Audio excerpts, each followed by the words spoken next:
الحمد لله الذي أسرى بعبده ليلا من المسجد الحرام إلى المسجد الأقصى الذي باركنا حوله والصلاة والسلام على رسول الله سيدنا ومولانا محمد بن عبد الله وعلى آله وأصحابه ومن تبعه بإحسان إلى يوم القيامة.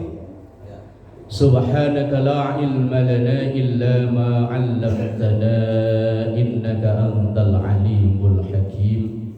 رب اشرح لي صدري ويسر لي أمري واحلل عقدة من لساني يفقهوا قولي واجعل لي وزيرا من أهلي. أما بعد، حضرة العلماء والكرماء وحضرة الجماعة Masjid Jami Al-Muhajirin, semoga kita semua selalu diberkahi, diridhoi dan dikaruniai sehat afiat, panjang umur dalam taat ibadah pada Allah Subhanahu wa taala. Alhamdulillah, memuji dan bersyukur pada Allah di pagi subuh yang hujan belum berhenti, tapi Allah memudahkan langkah kaki kita untuk menuju masjid. Salat subuh berjamaah dirangkai dengan ibadah-ibadah yang lainnya. Semoga pagi subuh ini nilainya dilebihkan oleh Allah Subhanahu wa ta'ala. Karena ada satu kaidah fikih dalam Mabadiul Fiqhiyah disebutkan bahwa as-sawab ala qadri ta'ab. Pahala itu disesuaikan dengan tingkat kesulitan memperolehnya. Semakin sulit memperolehnya, maka nilai pahalanya lebih besar. Kita ketika bangun subuh cuacanya cerah, berangkat ke masjid itu enggak begitu berat. Tapi kalau kayak ini tadi, maju mundur, berangkat enggak, kadang udah kayak terang, tangannya diginiin, udah terang belum, apalagi pas mau berangkat malah yang sebelah, Pak, dingin Pak, wah wes abot. Makanya kadang orang mau beribadah itu tantangannya memang bukan orang jauh, Pak, orang dekat, Pak. Tantangannya bukan orang jauh, dekat, Pak. Nabiullah Ibrahim itu tantangannya bapaknya, Nabiullah Nuh tantangannya anaknya, Nabi Lut tantangannya istrinya, Nabi Musa tantangannya ayah angkat Fir'aun, Nabi Muhammad sallallahu alaihi wasallam tantangannya paman, keluarganya. Berat. Tapi Allah mudahkan langkah kaki kita. Semoga langkah kaki datangnya kita ke masjid ini menjadi nilai lebih kita di hadapan Allah Subhanahu wa taala. Amin ya rabbal alamin. Bersalawat pada Rasulullah, Allahumma salli ala sayyidina Muhammad. Bersalawat merupakan ibadah termudah bagi kita umat akhir zaman. Karena salawat itu ibadah yang tidak membutuhkan banyak syarat. Kalau sholat syaratnya banyak, puasa syaratnya banyak, zakat ya sama, haji apalagi. Tapi sholawat tidak perlu banyak syarat, dilaksanakan dimanapun kecuali lagi ngeden di kamar mandi, semuanya insya Allah ada nilai pahalanya. Allahumma salli ala sayyidina Muhammad. Bapak dan jamaah yang dimuliakan Allah, pada pagi kesempatan yang berbahagia ini, kita saat ini berada di penghujung akhir bulan Rajab. Dari awal bulan Rajab, doa yang banyak kita bacakan adalah Allahumma barik lana fi Rajab wa Sya'bana wa ballighna Ramadan. Harapan kita Allah memberikan keberkahan kepada kita di bulan Rajab ini, dan insya Allah Selasa kalau nggak salah tanggal 1 Sya'ban, dan wa ballighna Ramadan, Allah memperpanjang umur kita bisa berjumpa dengan bulan suci Ramadan. Amin ya rabbal alamin. Peristiwa yang luar biasa yang terjadi, yang sudah masyhur, bahkan di masyarakat kita diadakan acara-acara tertentu, yaitu peristiwa Isra Mi'raj Nabi kita Muhammad sallallahu alaihi wasallam. Sebetulnya Pak, setiap hari itu kita sudah memperingati Isra Mi'raj. Karena dalam peristiwa Isra Mi'raj itu Rasulullah berjumpa langsung dengan Allah dan ada dialog antara Rasulullah dan Allah. Dan dialog itu diabadikan dalam sholat kita. Kalau sehari kita sholat 10 kali, maka insya Allah 10 kali kita memperingati Isra Mi'raj. Yang wajib 5 kali, belum yang sunnah, qobliyah, ba'diyah, duha. Duha sering Pak ya, duha ya? Sering ya? Ya kali itu percaya saya. Oh kayaknya kok ya abot ya. Tahajud. Sering ya? Sering kelewatan. Subuh bisa bangun tepat waktu aja, alhamdulillah. Dialog itu antara Allah dan Rasulullah itu kan inti peristiwa Isra Mi'raj itu, yaitu diabadikan dalam salah satu rukun sholat kita, yaitu ketika kita membaca tahiyat, baik tahiyat awal maupun tahiyat akhir. Ketika Rasulullah berjumpa langsung dengan Allah, kalimat pujian yang diucapkan oleh Rasulullah, at-tahiyyatul mubarakatus sholawatut thayyibatu lillah. Kemudian ketika Allah dipuji oleh Rasulullah itu, kemudian Allah membalas dengan assalamu alaika ayyuhan nabiyyu wa rahmatullahi wa barakatuh. Kemudian lanjut Rasulullah ketika diberi salam oleh Allah itu, Rasulullah balik menjawab lagi assalamu alaina wa ala ibadillahis salihin. Kemudian para malaikat yang menyaksikan perjumpaan itu langsung serempak mengucap asyhadu an la ilaha illallah wa asyhadu anna muhammadar rasulullah. Tahiyat kan bacaan cuma sampai situ Pak. Kesononya itu udah rukun berbeda.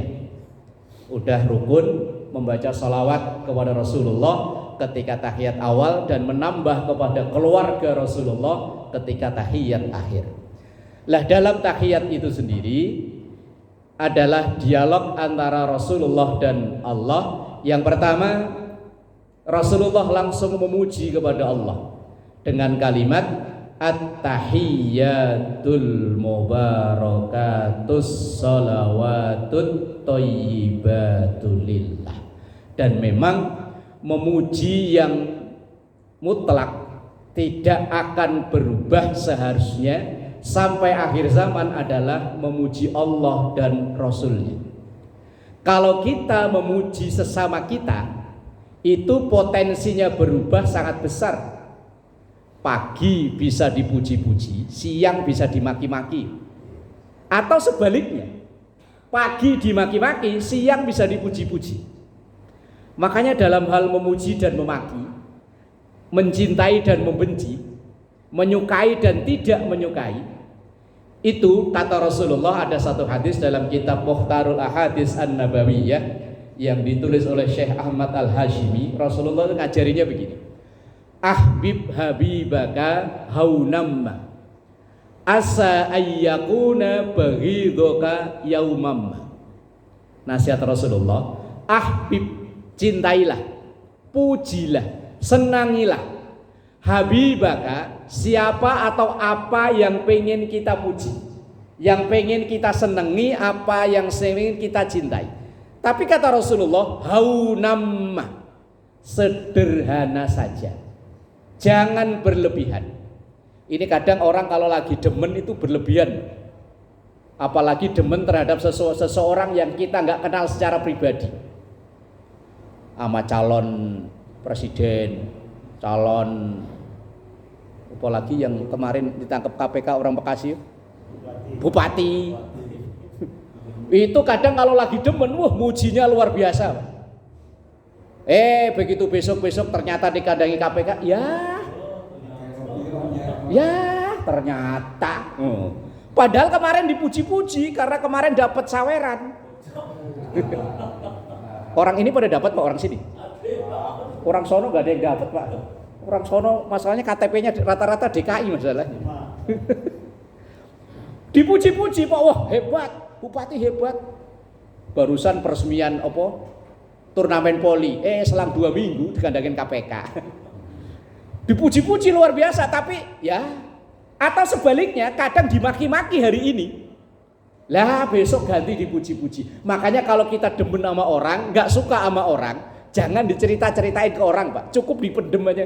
Sederhana saja, gak usah berlebihan. Khawatirnya Pak, kalau kita nggak seneng sama orang, asal ketemu sama orang kita omongin, payah sih itu tuh, payah. Lah Allah berkehendak lain Pak. Kita punya anak laki, orang yang kita nggak demenin punya anak perempuan. Lah kemudian dua-duanya saling demen Pak. Besan. Lah kalau tiap hari asal ketemu orang kita maki-maki, ketemu orang kita ajak ngobrolin kejelekannya dia. Lah kok suatu saat kita jejeran di pelaminan sebagai besan. Lah orang yang kondangan kan sambil salaman kan, jeje besan ye. Lu kayak tuan takur. Lah makanya memuji yang tidak berubah, memuji Allah. Tapi kalau memuji sesama kita atau membenci sesama kita, Rasulullah bilang haunamma. Sederhana saja. Asa ayyakuna baghidaka yaumamma. Karena bisa jadi akan berubah menjadi benci suatu saat nanti. Biasa aja kalau kita sesama kita ini. Kita ini dipuji orang karena aib kita ditutup sama Allah. Kalau seandainya kok orang itu tahu aib kita, gak ada orang muji kita. Yang tahu kita kan kita ya Pak. Kelakuan kita kayak apa lu tahu. Tapi karena ditutup oleh Allah, orang masih hormat sama kita. Coba kalau dibuka, ya ternyata kelakuannya di sini aja kayaknya pakai peci, pakai koko, di sono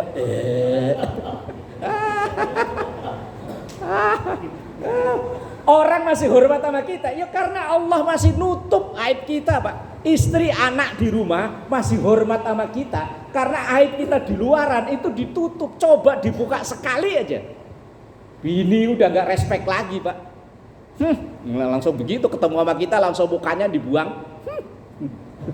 Makanya alhamdulillah. Makanya kalau aib kita ditutup oleh Allah jangan dibuka Pak.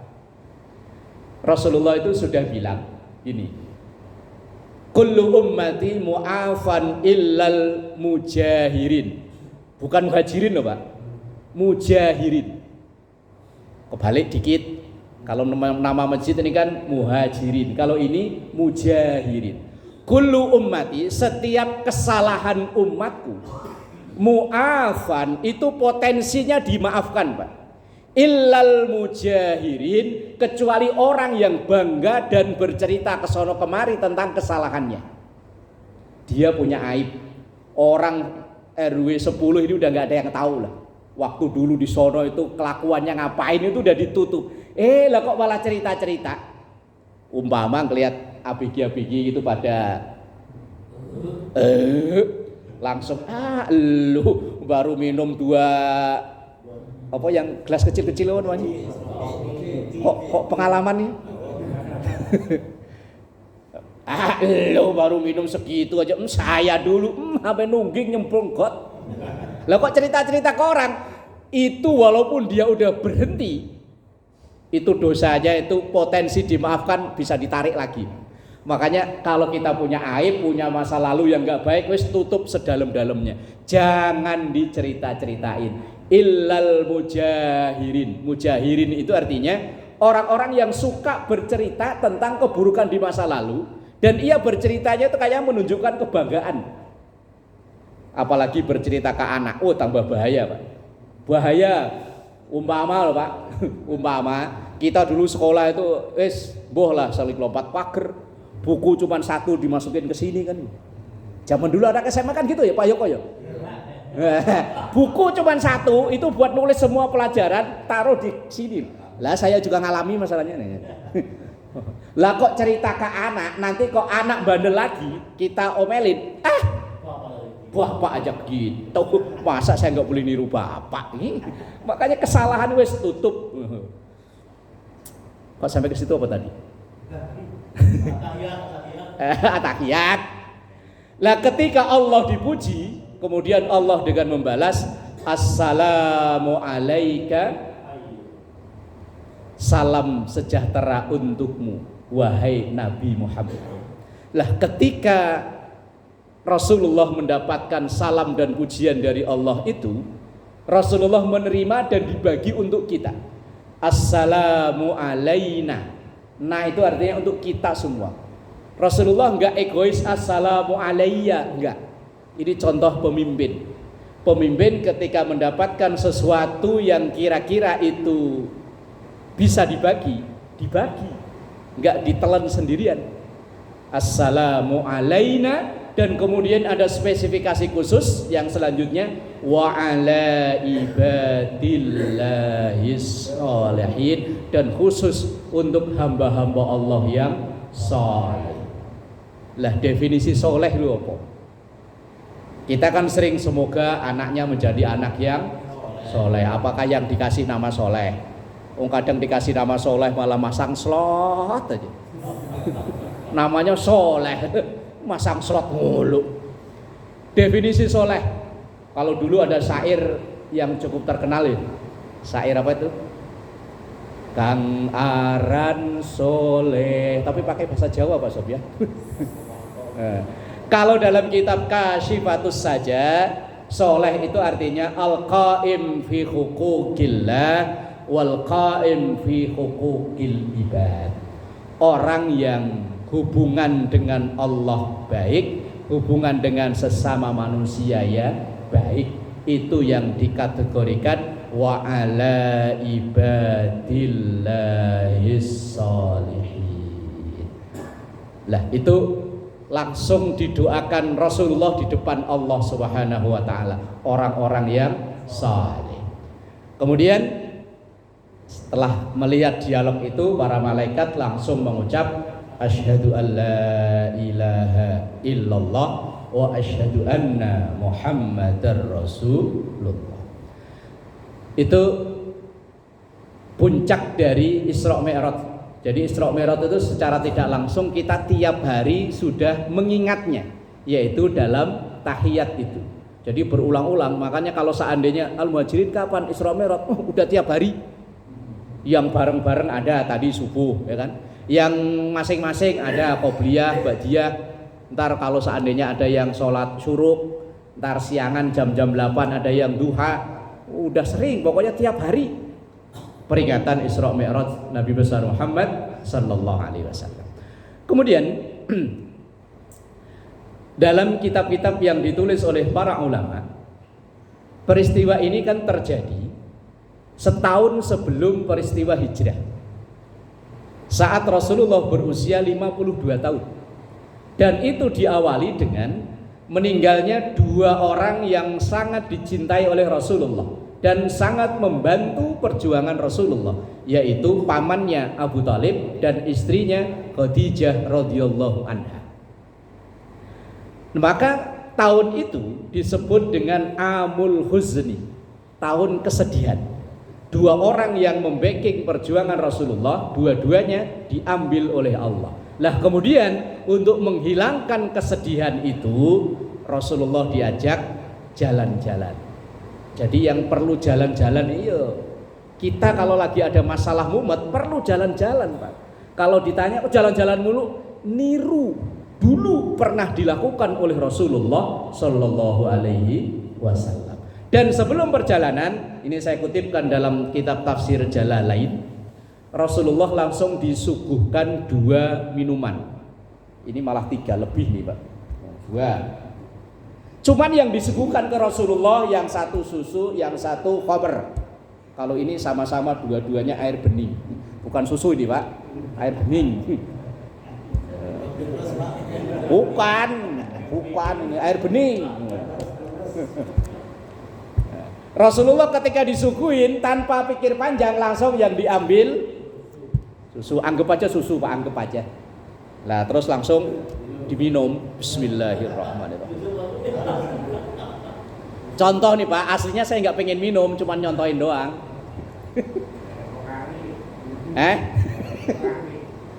Wah, warung pada tutup, nggak ada. Nah, kemudian ketika selesai itu Rasulullah itu kan dalam perjalanan ada pemandunya. Ibarat kita lagi jalan-jalan ke Bali apa kemana ya ada pemandu. Pemandunya langsung malaikat Jibril.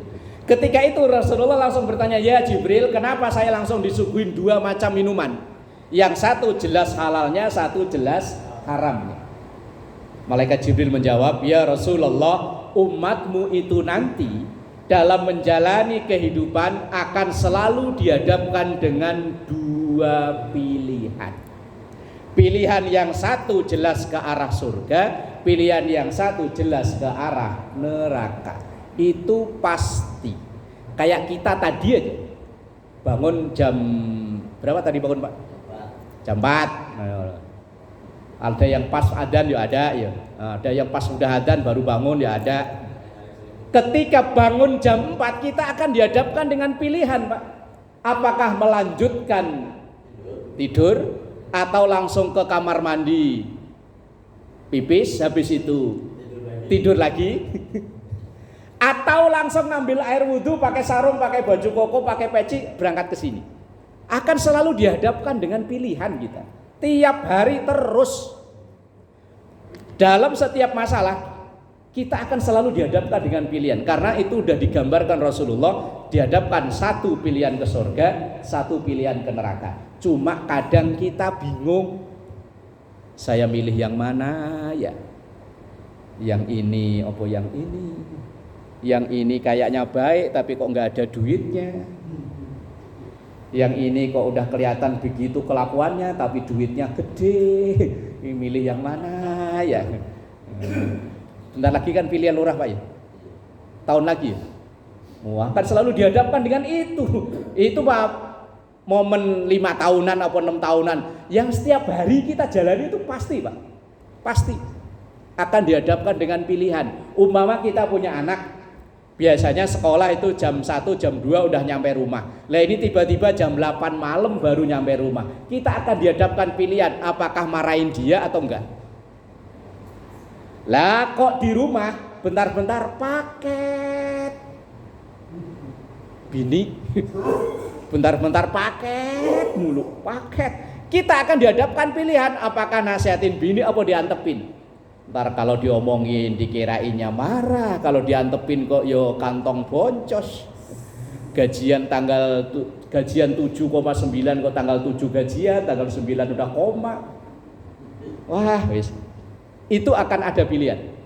Di masjid tiap malam minggu ada ngaji Quran. Ada pilihan Pak, ngikut apa enggak? Ya kalau ngikut berarti pengen bisa ngaji, kalau enggak ikut ya terserah. Wong setiap pilihan itu pasti ada konsekuensinya. Pasti ada konsekuensinya. Dan tadi itu Rasulullah memilih dengan pilihan yang benar dan konsekuensinya ya akan memperoleh yang benar. Ayatnya kita semua hafal. فَمَنْ يَعْمَلْ مِثْقَالَ ذَرَّةٍ خَيْرًا يَرَهُ وَمَنْ يَعْمَلْ مِثْقَالَ ذَرَّةٍ شَرًّا يَرَهُ. Atau dalam ayat lain, in khairon fa khairun, in syarron fa syarrun. Kalau kita milih yang baik, insya Allah kebaikan akan kita terima dan sebaliknya. Cuman yang jadi persoalan, kadang kita bingung. Maka ada satu doa yang diajarkan untuk biar kita mantap dalam pilihan. Allahumma arinal haqqa haqqan warzuqna ittiba'ah wa arinal batila batila warzuqna ijtinabah. Ya Allah, tunjukkan kalau memang ini benar ya benar dan beri kemampuan saya untuk mengikuti kebenaran. Ya Allah, tunjukkan kalau ini salah ya salah dan berikan kemampuan untuk menjauhi atau menghindari kesalahan. Nah itu sebelum berangkat. Pas ketika dalam perjalanan Dari Haram ke Aqsa sampai ke Sidratul Muntaha, balik lagi ke Masjidil Haram. Yang ketika beliau pulang, diceritakan ke penduduk Makkah suku Quraisy saat itu, langsung vonis suku Quraisy nganggepnya Rasulullah itu udah stres karena habis ditinggal pamannya, istrinya. Pamannya meninggal, istrinya meninggal dalam jangka waktu yang bersamaan. Kemudian Rasulullah bercerita, semalam saya sampai ke Palestina, naik ke langit, balik lagi ke sini. Maka orang-orang Quraisy saat itu nganggepnya Rasulullah stres. Wah, oleng ini. Istrinya meninggal, pamannya meninggal, malah cerita yang aneh-aneh. Mosok semalam nyampe ke Palestina, katanya sampai ke langit, balik lagi ke sini. Padahal saat itu perjalanan normal. Sekali perjalanan dari Haram ke Aqsa itu butuh waktu kurang lebih 35 hari. Kalau bolak-balik 70 hari. Ini kok cuma semalam. Nggak mungkin, dianggapnya orang stres. Itu zaman dulu, tapi kalau orang zaman sekarang ya sangat masuk akal. Walaupun sampai naiknya ke Sidratul Muntaha, akal sekarang belum nemu, tapi pakai logika gampang-gampangan sudah bisa. Itu jarum jam. Itu kan ada 3 jarum, ada yang paling kecil, tinggi, lincah, muter aja gak pernah berhenti. Terus ada yang agak tinggi, agak gemuk, jalan. Yang paling pendek, gemuk, lama jalannya. Kayak orang biasanya begitu ya.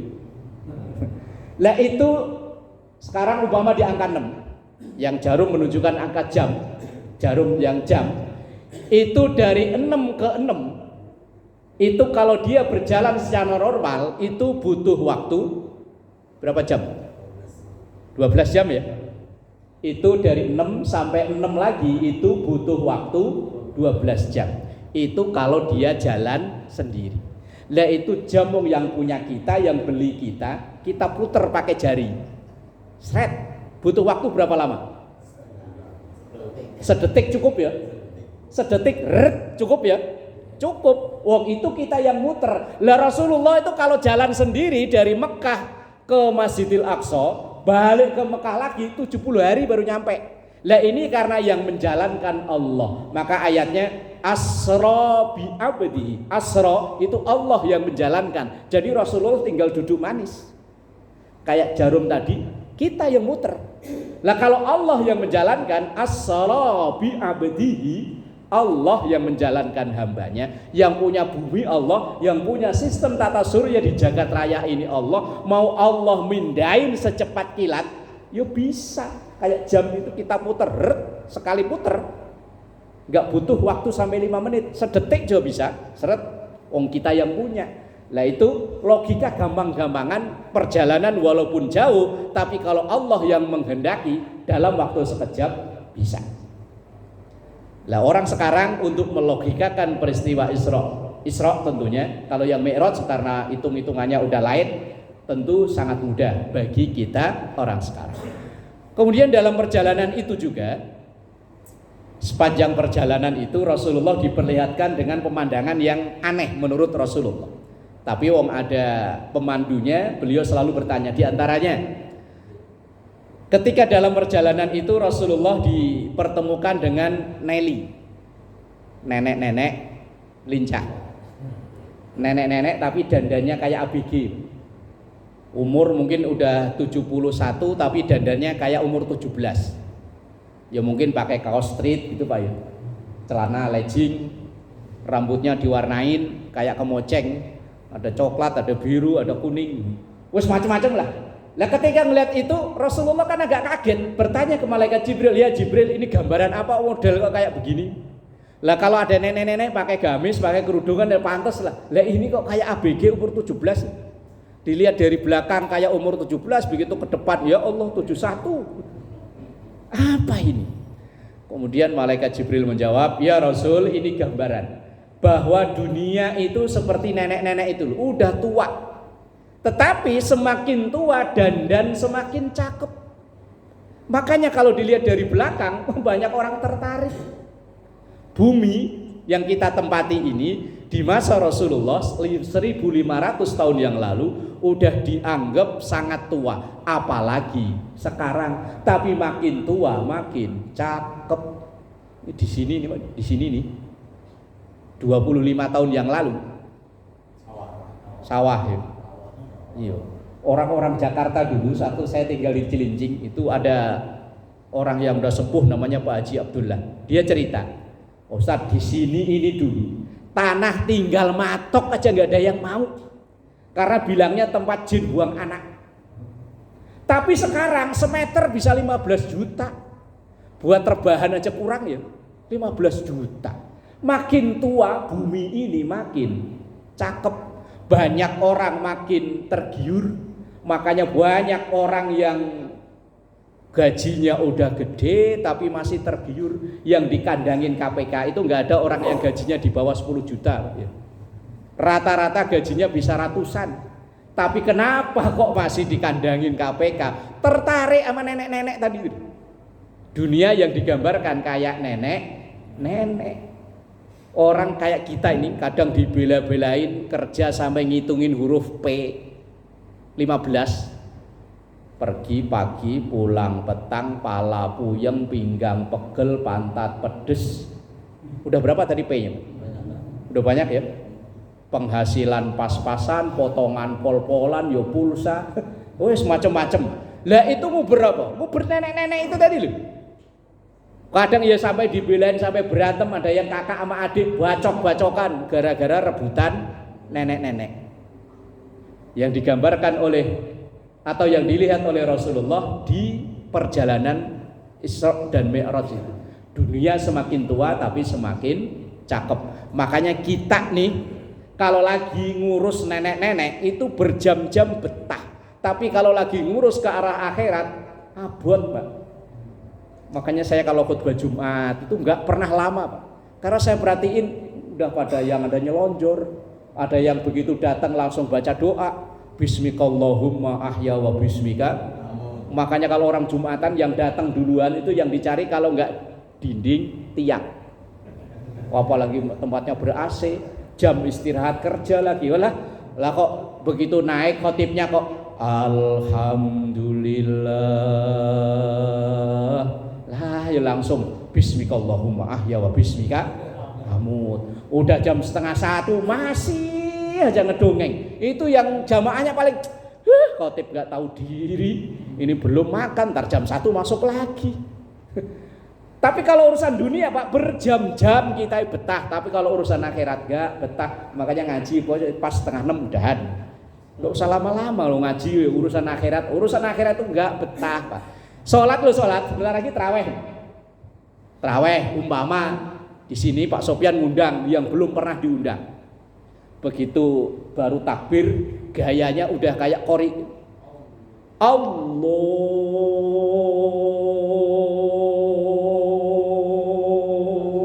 Akbar.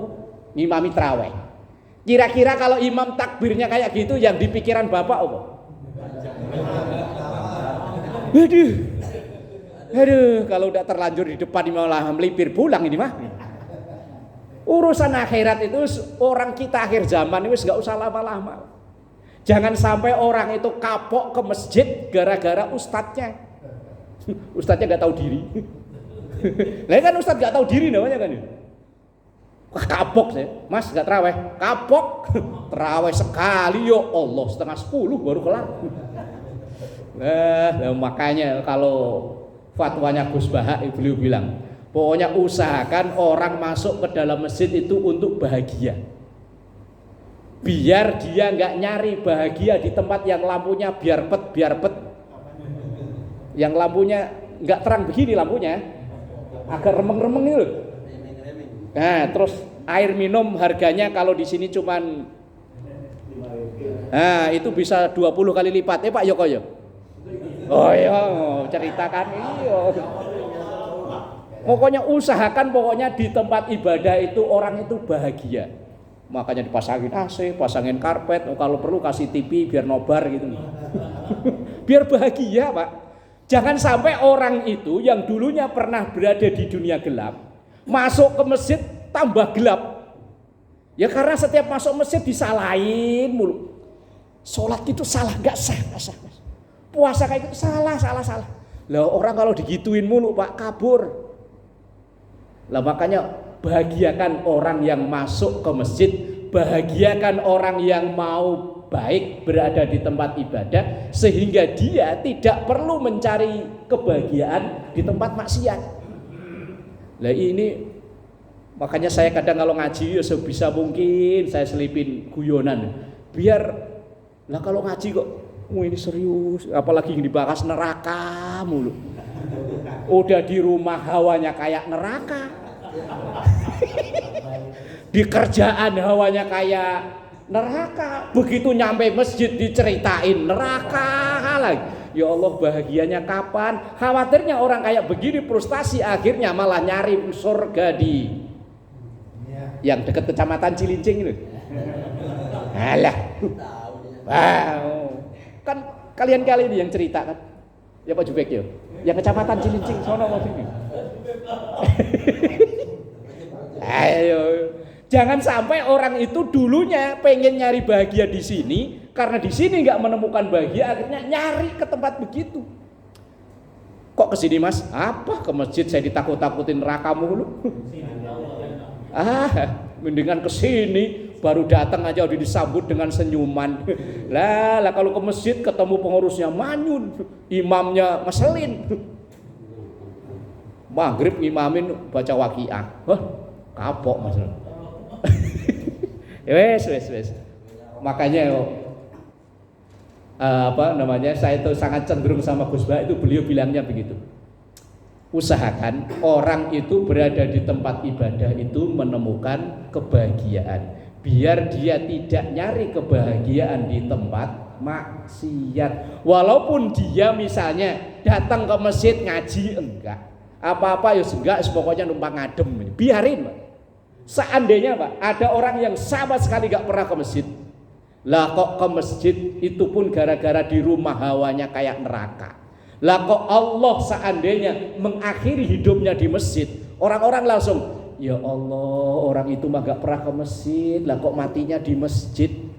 Semoganya husnul khotimah, wong meninggalnya di masjid. Lah sebaliknya, orang sering ke masjid tapi karena bosen diomelin sama pengurus masjid mulu, nyari yang tadi ke kecamatan Cilincing tadi deh. Begitu di sono kok Allah mengakhiri kontrak hidupnya, meninggal di situ. Orang kan, ya Allah, pengurus masjid matinya di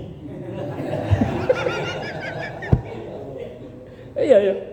Ya makanya kadang di masjid sono itu orang mau numpang adem, biarin. Mau cuma numpang WC berak, biarin, wis ben. Pokoknya masjid dibangun itu bukan hanya untuk sholat tok, enggak. Di zaman Rasulullah itu masjid untuk kegiatan semuanya. Rapat perang yo di masjid, rapat membangun ekonomi yo di masjid, bangun sosial kemasyarakatan yo di masjid. Ini sekarang ada masjid itu angker Pak.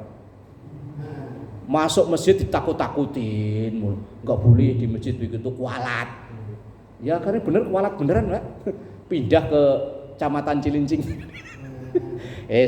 Ya kita usahakan ciptakan bahagia berada di tempat ibadah, sehingga jamaah itu tidak pindah mencari kebahagiaan di tempat maksiat. Wah udah lewat 3 menit. Wallahu a'lam bishawab.